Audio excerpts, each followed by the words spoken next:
Alhamdulillahi Rabbil Alamin. Alhamdulillahi Rabbil Alamin. Wa bihi nasta'in ala umur dunya wad din. Asyhadu an la ilaha illallah. Asyhadu anna Muhammadan abduhu wa rasuluhu la nabiyya ba'da. Allahumma salli ala hadzal nabiyil karim wa ala alihi wa sahbihi ajma'in. Rabbi shrah li sadri wa yassir li amri wa hlul 'uqdatam min lisani yafqahu qawli. Para hadirin dan hadirat, para jamaah Masjid Nurul Afiyah, Rumah Sakit Umum Daerah Ciawi, kita bersyukur kepada Allah SWT pada hari ini diperkenankan hadir masih dalam nuansa Idul Fitri. Saya mengucapkan taqabbalallah minna wa minkum siyamana wa siyamakum wa kullu amin wa antum bi khair, ja'alana Allahu minal a'idin wal faizin, amin ya rabbal alamin. Ya. Taqabbalallah minna wa minkum, semoga Allah menerima dari kita, dari jamaah semua, ya, siyamana wa siyamakum, puasa kami dan puasa kita semua. Wa ja'alana, dan Allah menjadikan kita minal aidin, termasuk orang-orang yang kembali, wal faizin, dan dalam keadaan menang. Ya. Alhamdulillah. Di hari ini di tanggal 8 Syawal, ya, karena Idul Fitri kemarin kita kompak, 1 Syawalnya hari Rabu. Nah sekarang ketemu lagi hari Rabu, berarti hari ini tanggal 8 bulan Syawal 1445 Hijriah. Ya. Kita sudah memulai, ya, sebagian kita aktivitas kita di pekerjaan kita masing-masing, ya. Pertama yang berada di Rumah Sakit Umum Daerah dan sekitarnya sudah mulai beberapa hari yang lalu, sudah balik dari kampungnya masing-masing mungkin, ya, yang mudik. Dapat info ini adalah, ya, momentum mudik, ya, yang paling ramai sepanjang beberapa tahun terakhir, khususnya setelah pandemi, ya. Namun berharap baik-baik saja dan kita kembali dalam keadaan sehat bersama dengan keluarga kita, ya. Alhamdulillah, Idul Fitri, ya, Idul Fitri yang sudah berlalu sepekan yang lalu, sesuai dengan namanya Id. Id itu artinya berulang, ya. Jadi sesuatu yang berulang. Atau juga, ya, Id itu berarti hari raya. Nah, jadi Idun itu artinya hari raya. Idun Sa'id, hari raya yang membahagiakan, ya. Nah dulu di masa jahiliyah, hari raya bangsa Quraisy itu sudah ada, ya. Mereka mengikuti tradisi baik orang Romawi ataupun orang-orang Persia pada waktu itu, ya. Bahkan di masa Rasulullah jelang diutus, ya, mereka juga melaksanakan hari raya yang dalam riwayat Anas bin Malik, ya, radhiyallahu anhu, hari raya mereka itu, ya, disebut dengan hari raya Nairuz, ya, dan Mihrajan. Jadi bangsa Arab dulu merayakan hari raya Nairuz dan Mihrajan, di mana dua hari raya ini atau hari raya Nairuz ini dilaksanakan ketika perayaan tahun baru, ya. Jadi setiap kali tahun baru mereka merayakan, ya. Nah ketika Islam datang, maka hari raya Nairuz dan Mihrajan ini diganti menjadi hari raya Idul Fitri dan hari raya Idul Adha. Nah, Id artinya hari raya, Fitr ini artinya bukan fitrah. Nah, kita sudah suka menerjemahkannya dengan Idul Fitri kembali kepada fitrah. Ya enggak, tapi kembali berbuka. Ya, Fitr, iftar, yang kita buka puasa, ya. Berbuka, ya. Bahkan Fitr ini juga berarti makan, ya. Jadi hari raya Idul Fitri adalah hari raya makan-makan, bersenang-senang. Makanya pas hari raya Idul Fitri itu nggak boleh ada yang puasa, semua harus makan, ya. Makanya sehari sebelumnya ada zakat, namanya zakat fitri. Kita suka menyebutnya dengan zakat fitrah. Yang benar itu zakatul fitri. Kalau kita rujuk ke mana aslinya, zakat yang diberikan, ya, kepada orang-orang fakir dan miskin supaya apa? Supaya mereka pada hari raya Idul Fitri itu bisa makan-makan dan minum-minum sebagaimana yang lain. Jadi jangan sampai ada pada hari raya Idul Fitri itu orang yang lapar. Ya, semua dalam keadaan bisa menikmati hari raya tersebut dengan gembira. Nah, ini poin kita ya. Jadi bergembira, bersenang ya. Dan umumnya kalau kita lihat kondisi masyarakat kita, pasti sebagian besar kita insya Allah pada hari raya Idul Fitri itu pasti happy, senang, gembira ya. Semua usia, apalagi anak-anak, wah senang banget ya. Jadi kalau sudah masuk Idul Fitri itu anak-anak itu senang. Pertama biasanya senangnya kenapa? Dapat baju baru. Kemudian yang kedua dapat angpau ya, THR ya. Ini lagi tren, ada yang nanya. Anak-anak sekarang udah pinter. Ya, kalau dulu ada mereka dapat THR, ya, kata ibunya, sini nak, mama simpen katanya. Nah itu awal investasi bodong ya. Disimpan oleh mamanya tapi nggak balik lagi gitu ya. Iya ya, itu cerita awal investasi bodong ya. Nah sekarang anak-anak udah mulai paham tuh ya, nggak mau lagi dia. Modus katanya gitu ya. Ketika ibunya bilang sini mama simpen, wah itu artinya simpen beneran, nggak balik lagi ya. Itu ada yang nanya, ya saya bilang ya dalam Islam ketika Rasul mengatakan tentang seorang anak itu ya, anta wa maluka liwalidik ya, jadi engkau dan hartamu itu milik orang tuamu. Jadi dalam hal ini ibu ngambil uang anaknya ya, itu sah ya, karena uang anaknya itu uang dia ya, apalagi kalau anak tersebut lam yablugh rusda ya, belum balik, masih usia 3 tahun ya, dikasih 100.000 bingung dia mau ngapain ya. Maka bagus juga diamankan oleh ibunya gitu ya. Nanti diberikan ketika dia membutuhkan sesuai dengan kebutuhannya. Jadi anak-anak senang, kita semua gembira, senang luar biasa. Ramadan sudah berlalu, kita bisa menikmati hari raya Idul Fitri kita bersama dengan orang-orang yang tercinta ya. Namun ya, kegembiraan kita pada hari raya Idul Fitri ini ya, atau hari raya Idul Fitri ini jangan hanya berakhir pada kegembiraan saja. Bahkan ulama dulu ketika datang hari raya Idul Fitri ya, di tengah sebuah kegembiraan yang demikian, mereka juga merasakan ada kekhawatiran. Apa kekhawatiran mereka? Khawatir kalau, kata Umar bin Abdul Aziz, amal ibadah yang kita laksanakan selama Ramadan itu marduda, tertolak. Kam min shaimin, kata Rasul, betapa banyak di antara orang-orang yang berpuasa, laisa lahu min siyamihi, tidak mendapatkan apapun dari puasanya, illal ju' wal atas, kecuali lapar dan dahaga. Ya, dia cuma lapar dan dahaga doang, haus doang, enggak dapat apa-apa. Ya.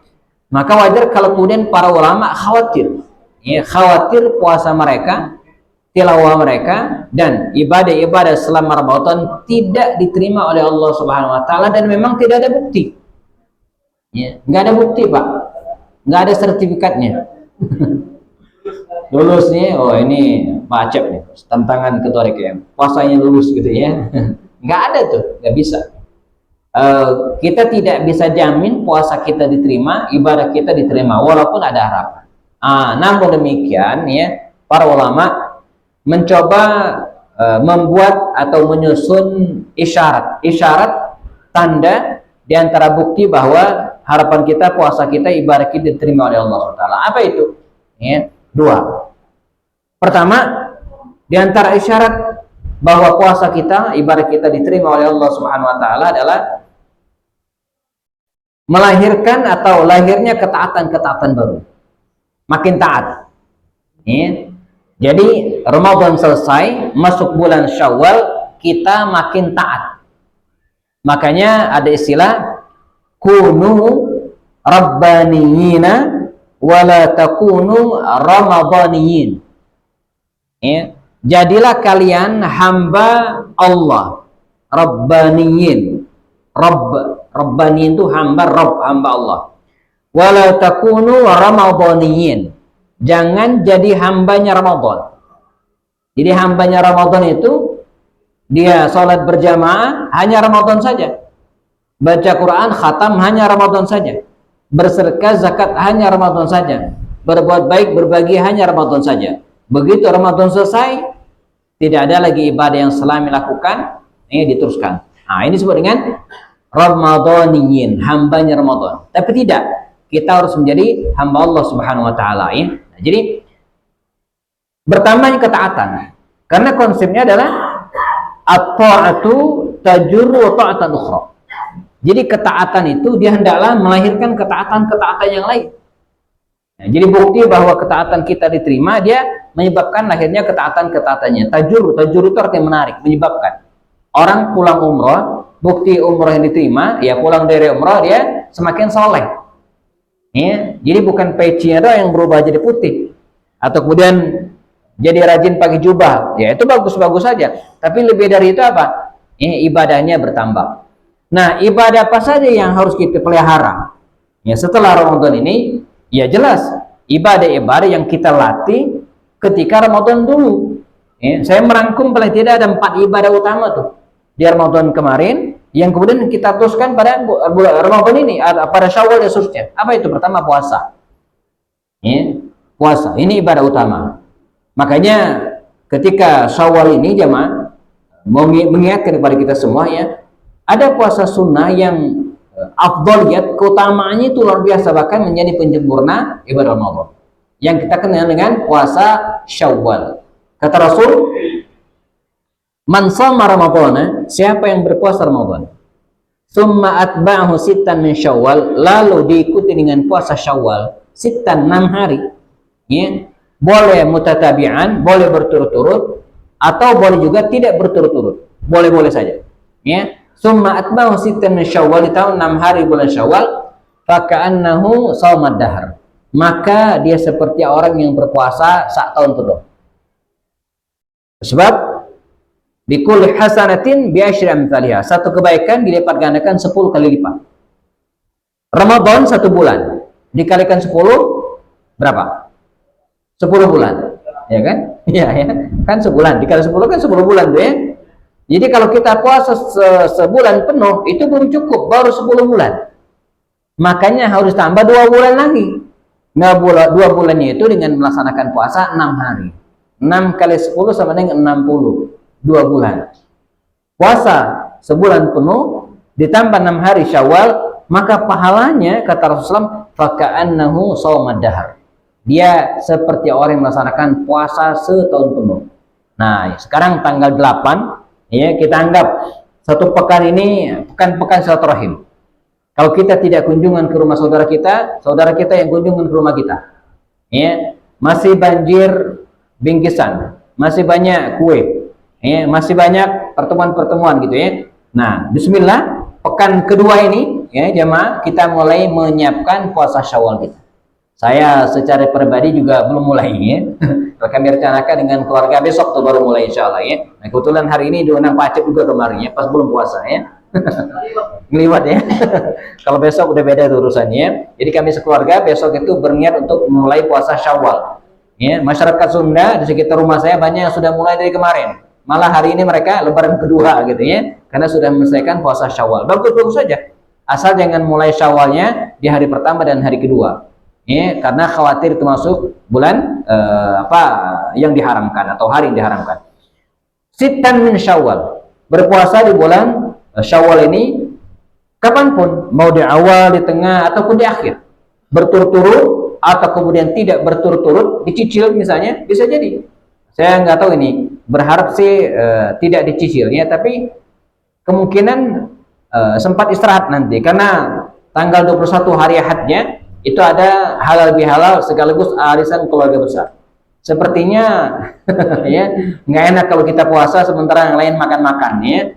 Jadi mungkin Ahadnya bolong, nanti lanjut Senin lagi ya. Semoga bisa selesai sebelum tanggal 24. Sebab tanggal 24 April saya berangkat umroh. Ya, jadi kalau umroh ya bisa juga saya puasa asal kuat aja gitu ya. Bisa juga dilaksanakan berpuasa. Nah, ini yang ibadah pertama jemaah. Melaksanakan puasa sebagai follow up lanjut dari ibadah kita pada bulan Ramadan kemarin. Nah, setelah Syawal nanti kita ikuti dengan puasa-puasa sunnah yang lainnya. Banyak sekali puasa sunnah. Ada puasa Senin Kamis, ada puasa Ayyamil Bid, ya, tanggal 13, 14 setiap bulan, bulan Hijriah, bulan atas. Ada puasa apa lagi? Puasa Daud. Puasa daur itu selang-seling.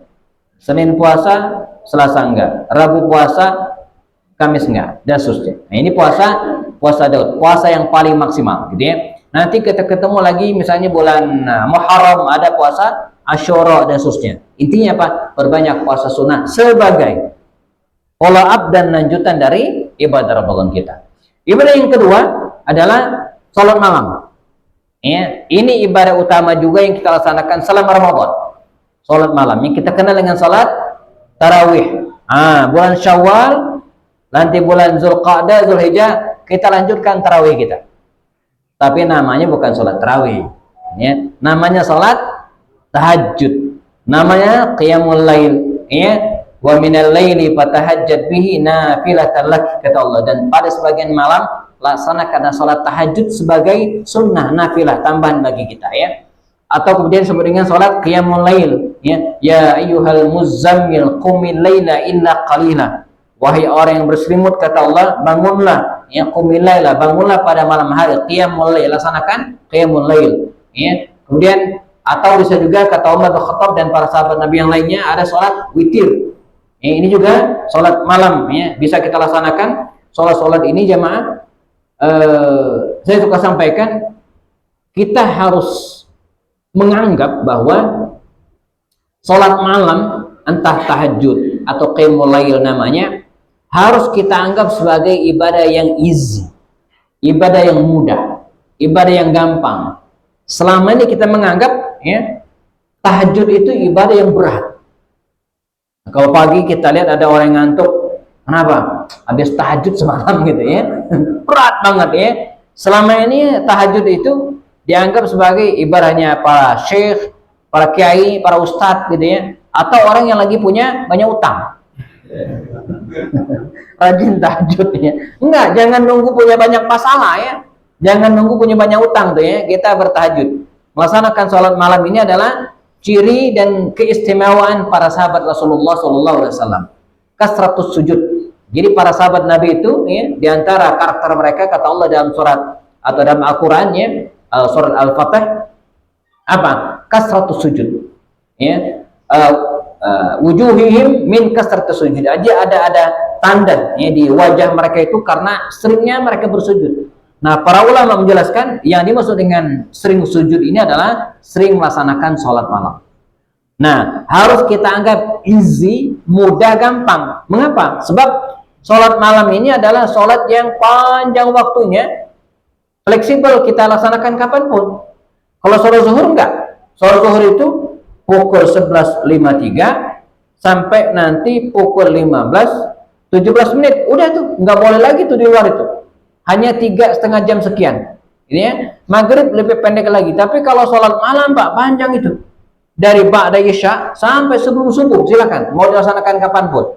Ya. Mau awal malam boleh, ya. Dalam Al-Quran surat Al-Muzammil, ya, pada akhir surat Allah mengatakan, Inna rabbaka ya'lamu annaka taqumu, ya, bahwasanya engkau, Tuhanmu ya Muhammad, mengetahui annaka taqumu, bahwasanya engkau melaksanakan sholat malam. Kapan Nabi melaksanakan sholat malam? Pada awal malam, ya, nisfahu, tengah malam, atau akhir malam. Nah, boleh di awal malam sebelum tidur, tengah malam jam 12 bangun, ingat, ya, pengen kencing gitu, ya, tidur lagi biasanya, enggak, laksanakan sholat malam. Atau akhir lail, sulus akhir lail, seperti akhir malam. Ini dibolehkan kapanpun, walaupun yang afdol akhir malam. Tapi tak menutup kemungkinan kita laksanakan sebelum tidur boleh. Ya, Umar bin Khattab itu mengatakan, nahnu qaumun, kami adalah kaum yang tidak tidur sebelum sholat witir maksudnya. Nah, jadi dia sholat di awal malam. Fleksibel waktunya dan fleksibel juga rakaatnya. Zuhur fix, Pak, 4 rakaat, jangan didiskon. Asar juga sama. Tapi kalau sholat malam, tahajud, bebas. Ya. Mau berapapun bisa kita laksanakan. Maka di kita ada yang 8 rakaat plus 3 witir. Ada yang 20 rakaat plus 3 witir, 23 rakaat. Ya. Hari ini di Makkah dan Madinah, ada yang tahu berapa rakaat sholat tarawihnya? Masjidil Haram dan Masjid Nabawi berapa rakaat sekarang sholat tarawihnya, sholat malam? Ada yang tahu nggak? Mana yang berpulang umroh? Ya, saya ya hari ke-5 Ramadan kemarin, awal Ramadan ya, 9 hari berangkat umroh dan sempat 3 hari sholat malam, sholat tarawih di Masjid Nabawi dan 4 hari sholat tarawih di Masjidil Haram Makkah. Jadi tahu persis ya rakaat terkininya. Ya. Hari ini kalau sebelum pandemi di Masjid Nabawi ataupun Masjidil Haram, sholat malamnya, sholat tarawih itu 20 plus 3 rakaat. 23. Setelah pandemi ini berubah menjadi 13 rakaat. 13 rakaat. Saya hitung 2, 2, 2, 6 ganti imam. Imamnya 2 biasanya. Setelah itu 2, 2, 10. Nah, ditutup dengan witir 21. Totalnya 13 rakaat. Ini aneh sendiri. Di kita kalau nggak 11, 23. Nah, dia 13. Ya. Rakaatnya 13. Tapi 13 rakaat rasanya 23. Mengapa demikian? Sebab mulai tarawih jam 8.30 malam, ya, itu baru azan isya 8.30, selesai nanti jam 11. Makanya 13 rakaat tapi rasanya 23 rakaat ya. Poinnya apa? Sholat malam itu jangan nggak kaku. Mau 2 rakaat boleh, 4 rakaat sah, 6 bagus, 8 juga bagus. Walaupun kata Aisyah, Nabi paling sering 8 rakaat plus 3 witir, paling sering. Lebih dari itu boleh. Imam Malik itu bahkan di Madinah Al-Munawwarah dilaksanakan 36 plus 3 rakaat. Sholat malamnya, sholat tarawih. Nah, jadi tarawih atau sholat malam kalau di luar Ramadan ini fleksibel waktunya dan fleksibel juga rakaatnya. Hari ini kalau kita bangun jam 4 subuh misalnya, sementara azan kan jam 4 lewat 38. Masih ada 38 menit. Masih cukup banget bagi kita untuk melaksanakan sholat malam. Bisa 4 rakaat, bahkan kalau ayat-ayatnya pendek-pendek, bisa 8 plus 3. Bisa 11 rakaat. Ini kalau ayatnya pendek. Dan terserah mau ayatnya pendek-pendek, rakaatnya banyak, atau sebaliknya ya, rakaatnya dikit tapi ayatnya panjang. Itu sama baiknya. Nah, di kita suka di mix, rakaatnya pendek-pendek, maaf, rakaatnya sedikit, ya, kemudian ayatnya pendek-pendek ya. Jadi di Madinah itu sama ya. Jadi dulu dengan sekarang durasi waktunya sama, cuman rakaatnya beda.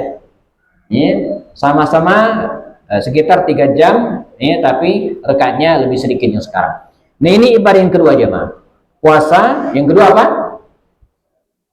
Sholat malam, ya, kita laksanakan hari ini, ya, kita teruskan tradisinya dan harus dianggap gampang, gitu ya. Jadi sebelum tidur kita ke kamar mandi, wudhu, sholat 2 rakaat tambah 3 witir selesai. Nanti kalau bangun sholat lagi, ya. Nah, anda yang nggak sempat, bikin alarm 3:30, ya, alarm 3:30, nanti bangunnya jam 4 biasanya. Iya, bisa ya, masih bisa laksanakan. Harus dianggap mudah, easy, gampang ya. Yang ketiga, ibadah yang ketiga adalah baca Quran. Kelihatan dari wajah-wajah ini banyak yang khatam 2 kali nih kayaknya ya, 3 kali ya. Ya, atau ada yang khatam kulhu doang 3 kali ya.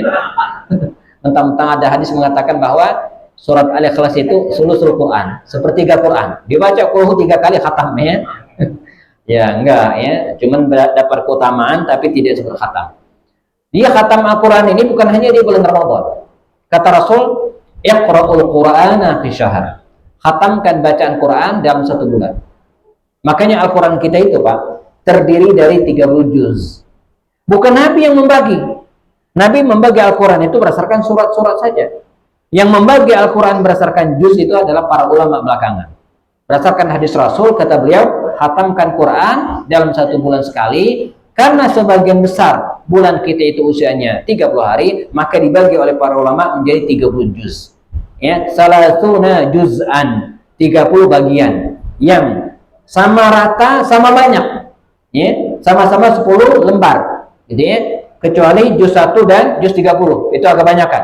Juz 1 ada bonus, ya, setengah halaman gitu ya, surat Al-Baqarah awal dan Al-Fatihah. Kemudian juz terakhir, juz 30, 12 halaman, ada 2 halaman, 2 lembar ya. 12 lembar ya, 2 lembarnya bonus karena banyak bismillahnya gitu ya. Tapi yang lain sama. Nah, ini untuk memudahkan kita menghatamkan Al-Qur'an one day one juz.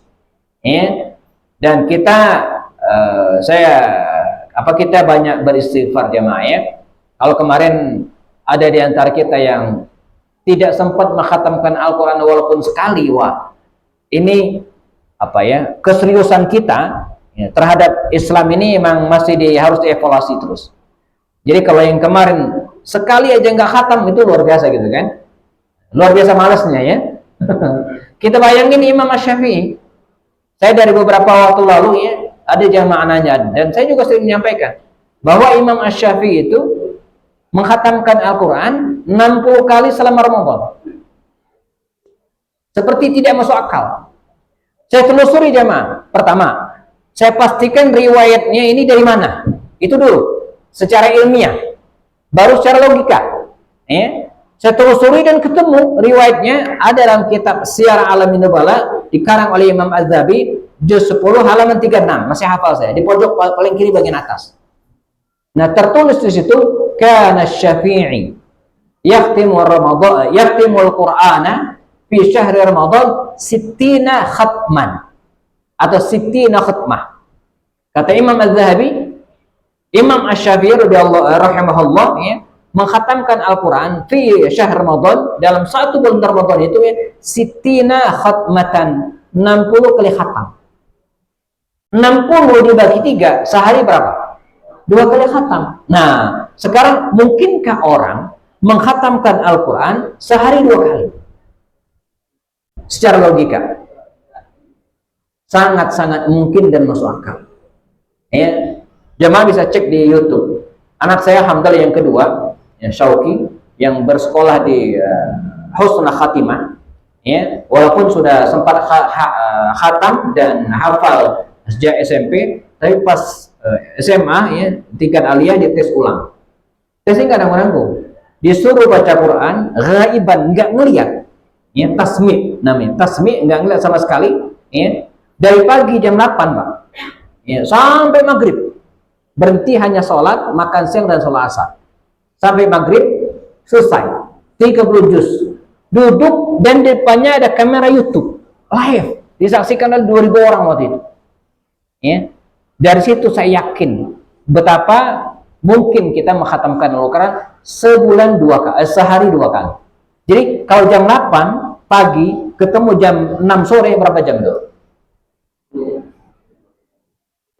Berapa jam? 10 jam kan? Itu baca di YouTube ya. Artinya mungkin bacanya relatif pelan, istirahatnya juga 1 jam lebih zuhurnya. Jadi kalau seperti Imam Asy-Syafi'i dibaca dimanapun bisa. Pengalaman beberapa teman 8 sampai 9 jam itu khatam. Jadi kalau dua kali khatam sehari, berarti butuh waktu berapa? 16 sampai 18 jam.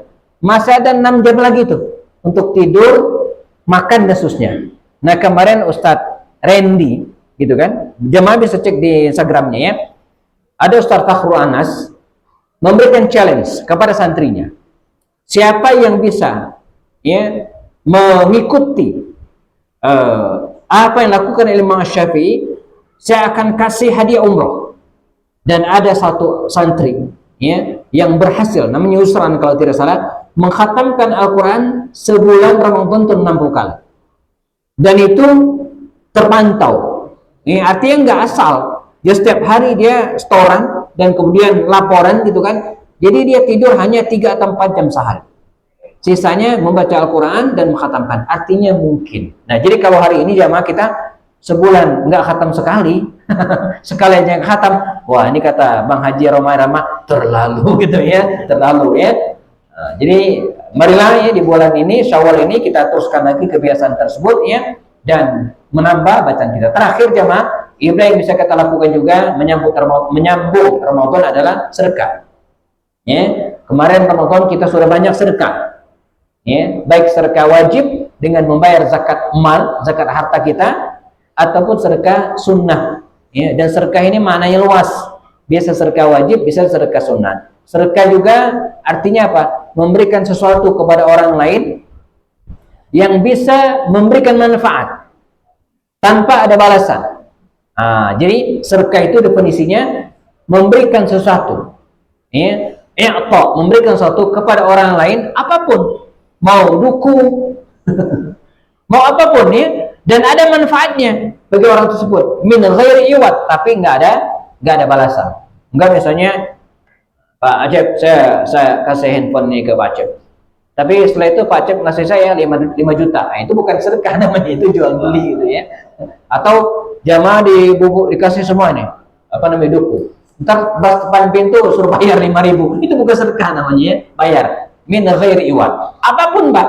Apapun. Bahkan Nabi mengatakan, man hafara bi'ra, siapa yang gali sumur, ya, lalu dialirkan, ya, air tersebut kepada dan mendatangkan manfaat, falahu sedekah. Itu nilai sedekah.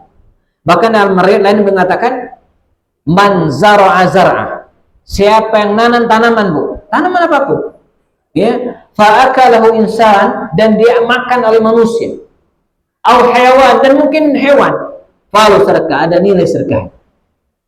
Saya dengan istri, ya, kalau jemaah datang ke rumah saya, di teras rumah saya dan samping rumah itu, ya, kami nanam berbagai tanaman yang mudah tumbuh, semacam cabai, itu kan, semacam serai dan seterusnya, ya. Dan itu kita umumkan ke warga sekitar, beri, Anda ambil selagi berbuah gratis. Nah, berharap ini juga bagian dari sedekah, ya. Makanya sejak pandemi minimal sampai sekarang kami nggak pernah beli cabai sama sekali, bahkan bisa berbagi ke tetangga, karena bikin pot-pot bunga tersebut tapi tidak ditanami dengan bunga, tapi dengan cabai, dipupuk sekedarnya dan berbuah lebat sampai hari ini. Nah, ini juga harapan kita bagian dari sedekah. Jadi sedekah itu harus memaknai luas, ya, bukan hanya sekedar mengisi kotak kelopak masjid, tapi lebih dari itu. Sebagai penutup, selain bertambahnya ketaatan kita kepada Allah, ibadah Ramadan juga, ya, diterima oleh Allah, ya, dengan ciri apa? Bertambahnya kebaikan akhlak kita. Lahu asarun fil akhlak. Jadi Ramadan itu, ya, mendidik kita menjadi orang yang memiliki akhlak al-karimah, akhlak mahmudah, akhlak kepada Allah, ya, dengan melatih puasa. Berarti kita apa? Melatih keikhlasan kepada Allah dimanapun kita berada. Nggak ada orang yang lihat, kita nggak berani minum. Walaupun kita di rumah sendirian, di kamar sendirian, nggak ada CCTV, ada teman di depan kita, berani kita minum. Di ruangan kerja kita nggak ada siapapun nggak ada. Ada minum air putih depan kita, berani kita makan, minum, nggak berani, Pak. Bu, melatih keikhlasan bahwa kita betul-betul dipantau oleh Allah Subhanahu Wa Taala, ya. Kemudian kebaikan kepada orang-orang dekat kita. Saya sampaikan bahwa kalau kita berbuat baik, maka orang yang pertama kali harus menikmati, merasakan kebaikan kita adalah orang-orang yang dekat dengan kita, ya. Biarkan mereka menikmati kebaikan kita. Kalau kita ayah, berarti yang pertama kali menikmati kebaikan kita adalah istri kita, anak-anak kita, dan tetangga kita. Nah, dimulai dari al-aqribah, orang-orang dekat kita. Dan semakin besar kemampuan kita berbuat baik, maka kebaikan kita akan semakin meluas, dan semakin luas. Dan semoga, ya, Allah SWT memberikan kekuatan kepada kita untuk meneruskan ibadah-ibadah kita yang kita latih, kita laksanakan Ramadan ke bulan-bulan berikutnya, insyaallah. Amin ya rabbal alamin. Jam di studio pukul 1:09 kita cukupkan, ya, biar tidak mengganggu aktivitas yang lainnya. Namun demikian, jika ada yang ingin ditambahkan atau kemudian dikonfirmasi, kita ada waktu yang cukup sebelum kita selesaikan. Demikian, jazakumullah khairan. Assalamualaikum warahmatullahi wabarakatuh. Manakah yang didahulukan, qadha atau puasa sunnah, ya? Kalau pertanyaannya begini, maka jawabannya jelas, qadha, ya. Kalau pertanyaannya di sini, ya, karena qadha itu sifatnya wajib, utang, ya. Jadi kalau utang kita kepada manusia harus kita bayar, ya, maka utang kita kepada Allah ahaqqu bil qadha, itu lebih diharuskan lagi untuk kita bayar. Sama pentingnya, ya. Sementara puasa Syawal 6 hari itu hukumnya sunnah, didahulukan yang wajib daripada yang sunnah, ya. Kalau memungkinkan, seperti sekarang waktunya masih banyak, ibu-ibu silakan, ya, agendakan qadha-nya. Setelah selesai qadha, baru kemudian kita agendakan Syawal. Kalau waktunya panjang, Ya, tapi kalau waktunya mepet, misalnya di awal-awal Ramadan ya sakit, nauzubillah, atau kemudian safar melakukan perjalanan, pulang-pulang ya tinggal 10 hari lagi. Nah, 10 hari lagi kalau kita laksanakan qadha, misalnya qadha ibu-ibu 7 hari atau 6 hari.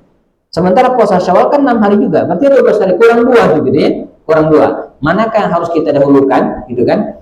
Nah, dalam ini berbenturan dua kondisi. Pertama, qadha wajib, Syawal sunnah. Maka dahulukan qadha. Tetapi qadha ini ibarat yang sifatnya muwassa. Muwassa itu artinya luas. Ya, bisa dilaksanakan kapanpun, dimanapun, kapanpun. Bahkan Aisyah itu pernah melaksanakan qadha puasanya di bulan Sya'ban, jelang Ramadan berikutnya. Ya, artinya apa? Memungkinkan kita membayar puasanya di kapanpun waktunya. Sementara puasa Syawal itu mudayyak. Mudayyak itu artinya terbatas. Puasa Syawal nggak bisa kita laksanakan di bulan Rabiul Awal, nggak bisa. Hanya di Syawal saja. Nah, maka Imam Abu Hanifah rahimahullah ya membolehkan orang puasa Syawal dulu baru kemudian mengqadha jika waktunya mudayyak, sempit. Ini pendapat Imam Abu Hanifah rahimahullah ya. Nah, Imam Asy-Syafi'i ya menganggap makruh. Kata beliau, makruh bagi orang yang punya utang tapi puasa Syawal dulu. Puasanya sah tapi makruh, kata beliau. Beda dengan pendapat Imam Hambali. Imam Ahmad bin Hanbal mengatakan enggak, orang tersebut tetap harus membayar puasanya. Kalau puasa sunnahnya, kalau mungkin laksanakan, kalau enggak usah. Yang penting puasa qadha-nya wajib. Ini pendapat Imam Ahmad bin Hanbal. Gitu ya. Jadi, jalan tengahnya Imam Asy-Syafi'i tadi. Jadi kata beliau sah puasa qadha-nya, sah puasa sunnah Syawalnya gitu kan, dan diakhirkan qadha-nya untuk bulan kapanpun ya. Tapi sekedar makruh, tidak begitu disukai. Yang bagus adalah mengqadha puasa dulu full selesai, baru kemudian laksanakan puasa sunnah Syawal di bulan ini juga. Mumpung waktunya masih ada sekarang. Ya, sekarang tanggal 8, masih ada 20 hari lebih lagi.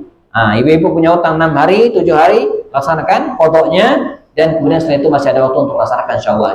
Ini bagi yang masih punya waktu. Tapi kalau tidak ada waktu, maka 3 kondisi tadi. Boleh menurut Imam Abu Hanifah, makruh menurut Imam Asy-Syafi'i dan Imam Malik, dan haram atau tidak boleh bagi orang tersebut berpuasa sunnah sementara qadha masih ada menurut Imam Ahmad bin Hanbal. Jadi paham ya? Oke ya.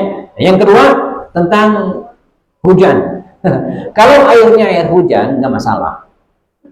Karena hujan ini ya untuk umum gitu ya. Tapi kalau air kerannya tetangga kita numpang cuci kaki pakai air keran, nah ini harus pamit, harus izin. Harus izin. Mengapa? Ya karena air milik dia yang bayar argonya gitu kan. Tapi kalau hujan enggak, gratis. Jadi kita cuci kaki dan pancoran masjid, rumah tetangga, mampir enggak tahu rumah siapa ya, ini milik umum gitu kan. Maka menurut saya enggak masalah karena milik umum. Tapi kalau harta tersebut, air tersebut milik tetangga kita ya, maka kita harus izin. Ya. Kalau mengizinkan, oke. Kalau tidak, saya nggak mengizinkan, terus bayar, kita bayar. Iya, udah nggak ada pilihan nih. Kalau diminta bayar, kita nggak ada pilihan tuh, harus bayar gitu kan. Berapa diminta ya negosiasi gitu ya. Ini pentingnya meminta kehalalan istilahnya gitu kan. Maka di kita ada istilah halal bihalal ya, yang tidak ada di negara lain. Jadi halal bihalal ini adalah idenya tokoh NU dulu ya, ketika bicara tentang dengan Bung Karno di tahun 60 sekianan untuk mempererat persaudaraan di antara umat Islam dan yang lainnya, maka dilaksanakan silaturahmi setelah Ramadan yang kita namakan dengan al-halalu bil halal, saling menghalalkan ya. Jadi yang tadi punya syak wasangka di hatinya, begitu salaman selesai, kecuali utang ya nggak lunas dengan halal bil halal. Nah, jadi halal bil halal itu adalah aktivitas, kegiatan, pertemuan yang dilaksanakan setelah Lebaran. Itu disebut dengan halal bihalal. Khusus di Indonesia. Di luar negeri nggak ada. Kalaupun ada yang melaksanakan halal bihalal di luar negeri, itu biasanya orang Indonesia. Di Australia itu ada halal bihalal yang bikin orang Indonesia. Tokyo ada halal bihalal, ini bikin orang Indonesia ya. Bahkan di Arab pun nggak ada. Orang Arab kalau ditanya apa arti halal bihalal mereka bingung karena memang nggak ada. Ya, tidak ada. Itu hanyalah tradisi yang dimunculkan di Indonesia di tahun 60-an dulu ya untuk mempererat persaudaraan di antara kaum muslimin. Pertama kali dilaksanakan halal bihalal ini di Istana Negara. Ya, oleh Bung Karno pada waktu itu ya, mengundang para tokoh dan dinamakan acara tersebut halal bihalal, dan setiap tahun kemudian dilaksanakan termasuk di era Pak Soeharto ya, dan pada presiden-presiden berikutnya ya. Kemudian itu halal bihalal. Yang kedua, silaturahmi. Jadi yang benar ejaan aslinya kalau menurut ke bahasa Arab adalah silaturahim. Silah itu artinya menyambung. Silat, as-silatu itu artinya menyambung ya. Rahim ya, persaudaraan, rahim. Jadi menyambung persaudaraan di antara kita. Nah, itu disebut dengan silaturahim. Tetapi ya orang Indonesia mungkin sulit menyebut silaturahim dan sekarang lebih populer dengan silaturahmi. Ya.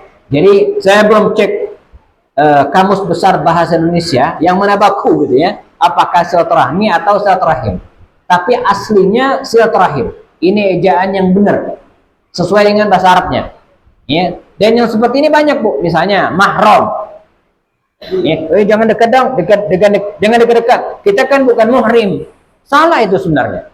Yang benar itu mahram. Muhrim itu artinya orang yang pakai ihram, itu sebenarnya muhrim. Ahrama yuhrimu ihraman itu artinya orang yang menggunakan pakaian ihram disebut dengan muhrim. Adapun orang yang tidak boleh kita nikahi itu disebut dengan mahram. Ya, jangan dekat-dekat loh. Kita bukan mahram. Nah, mahram itu artinya orang yang haram kita nikahi. Itu mahram. Seperti emak kita itu mahram. Kan nggak boleh kita nikah dengan emak. Adik kita perempuan itu mahram semua itu. Ya, tapi yang di luar itu disebut dengan bukan mahram. Jangan dekat-dekat. Bukan mahram. Nah, maksudnya bukan mahram itu artinya boleh menikah dengan orang tersebut.